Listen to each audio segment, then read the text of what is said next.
Hello idol, magandang gabi at, siyempre tuloy-tuloy na 'to, ano, dire-diretso na 'to. Dire-diretso na yung pagkukumbinsi ko, sa mga sa mga isipan niyo na gawin niyo yung paraan na gagaling kayo. Hindi yung paraan na pansamantalang mawawala yung mga masamang kondisyon. Ano kasi idol, nakaka-low moral kasi yung akala mo magaling ka na pero biglang babalik na naman nakailang araw na okey ka na, akala mo makakatrabaho ka na ng maayos pero, kinabukasan andun na naman yung problema. Pabalik-balik lang nakakapanawa na, yun at yun din. Ako okey na, ang sarap talaga. Masarap na yung dadaan yung mga taon, hindi laang araw, hindi lang linggo, hindi lang buwan, dadaan yung mga taon na kondisyon ka, na, gigising ka magaan sa pakiramdam, magtatrabaho ka ng masaya at, haharap ka sa pamilya mo na masaya. Ah, Masarap ang feelings na alam mo na bumalik ka na. Actually, pagka ganito na yung kondisyon na meron, sana naman maisip mo yung hirap na pinagdaanan mo. Anong ibig sabihin ko? Huwag kang bumalik sa mga bangungot na ginawa mo. Kaya dapat ipagpatuloy mo, preventive. Ano, Mahirap yung pinagdaanan mo tapos ganun-ganun na lang, sasayangin mo, 'di ba? 'Wag. Yung tulad ng pag-iinom na ginamit ko lang talaga na na sample para na makita sa inyo na maayos na ako na walang trigger kasi ang pag-iinom sobrang trigger. Kaya sabi ko sa inyo, kung hihilingin niyo ulit na ipakita ko kung ano yung mabigat na trigger na gagawin ko na hindi makaka-trigger, tulad ng pag-inom, hindi ko na uulitin. Kasi bakit pa, baka mamaya kasasampul ko, masampulan na naman ako. Mahirap 'yun. Gumaling tayo, pero hindi natin masasabi na hindi babalik. Actually, hiram na sandali lang din 'to. Kasi patanda na tayo. Kahit paanong gawin natin ng pagkain na masustansyang pagkain, hihina at hihina yung resistensya natin kasi tumatanda tayo.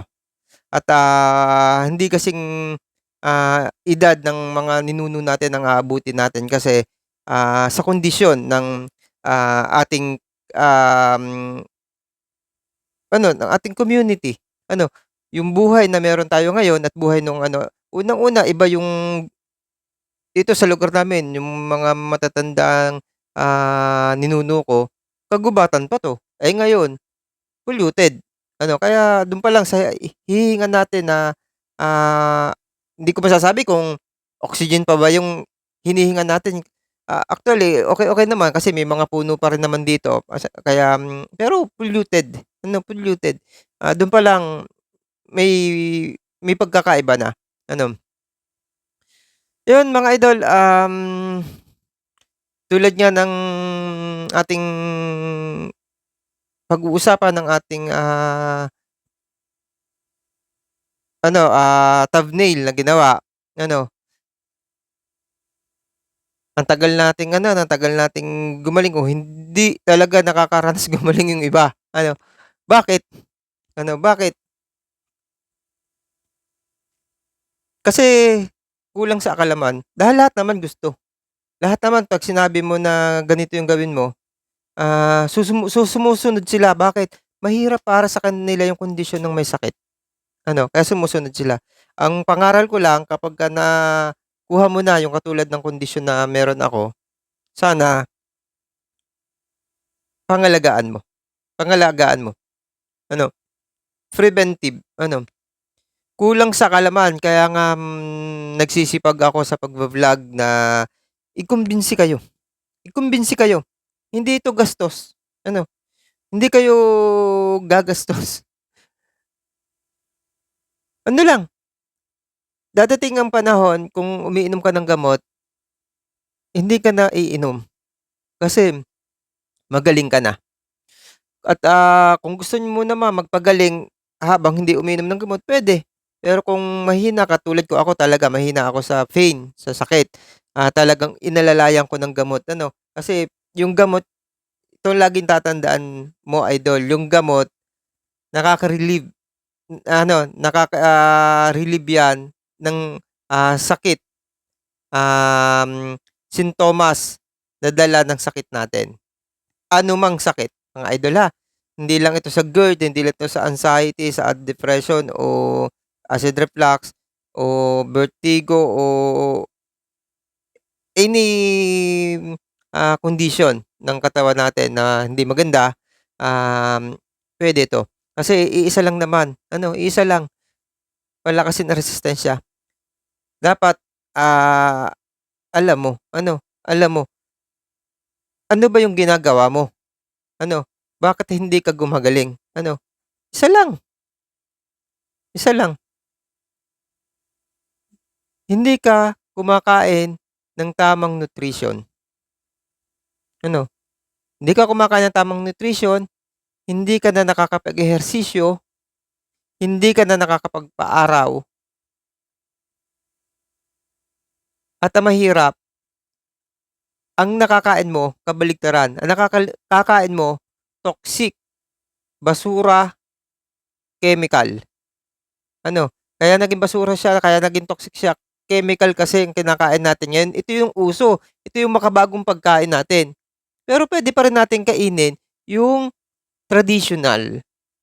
Traditional, hindi masarap kasi nasanay na ang dila natin sa masasarap. Kaya nga yung mga bata, kailangan 'wag mong sasanayin sa matatamis. Kasi yung matatamis kasi, lalo na ang Pilipino mahilig sa matamis, sweet, masarap.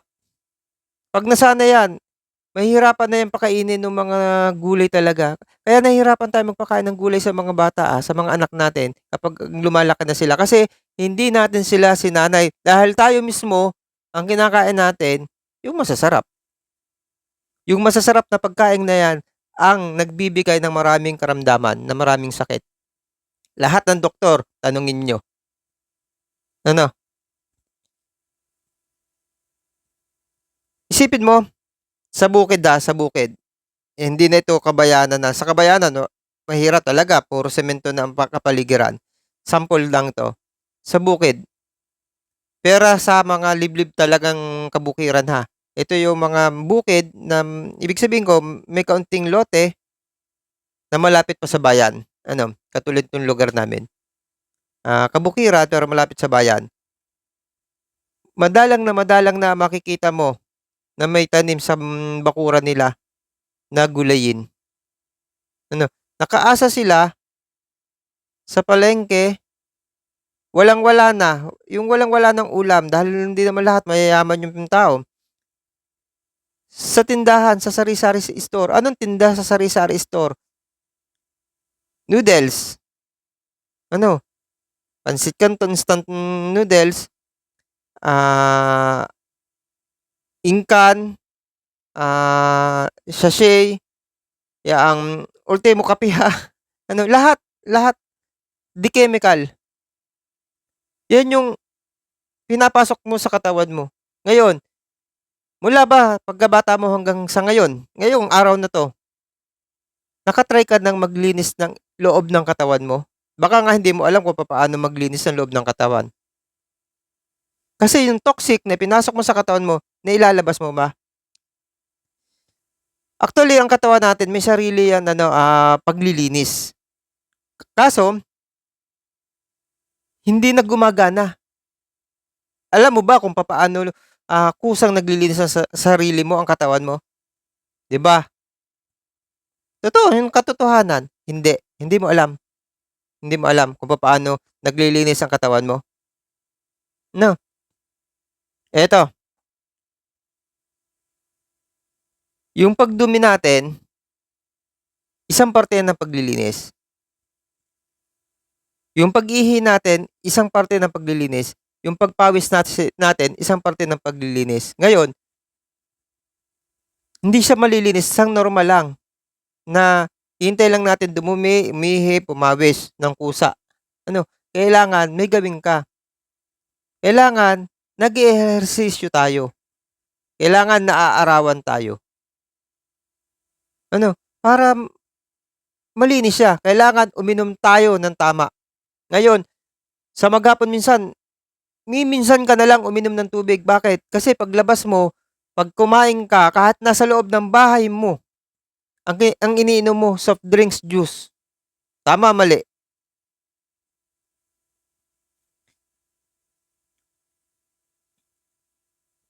Ngayon, dahil ng chemical, na-stop na, nagsasala na ang ating, blood flow. Bakit? Nagkakaproblema ang ating digestive system.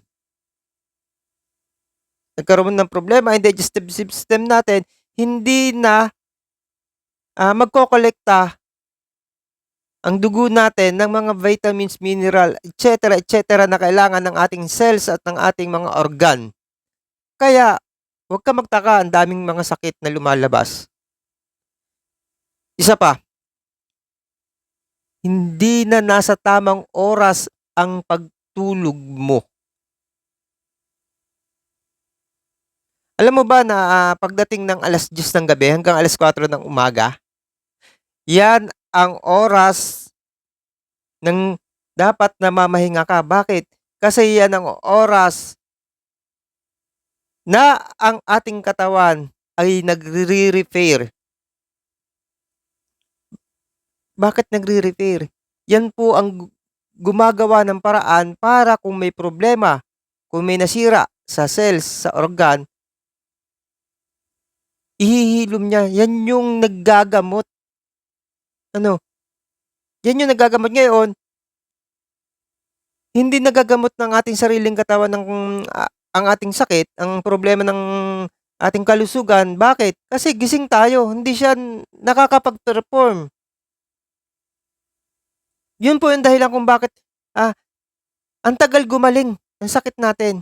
Ito po, lahat ng sinabi ko po, ito po yung dahilan kung bakit ang tagal na gumaling natin. Yan po yung inaayos ko sa sarili ko kung bakit gumaling ako sa GERD. Yun lang mga idol, napakasimple. Nakuha niyo?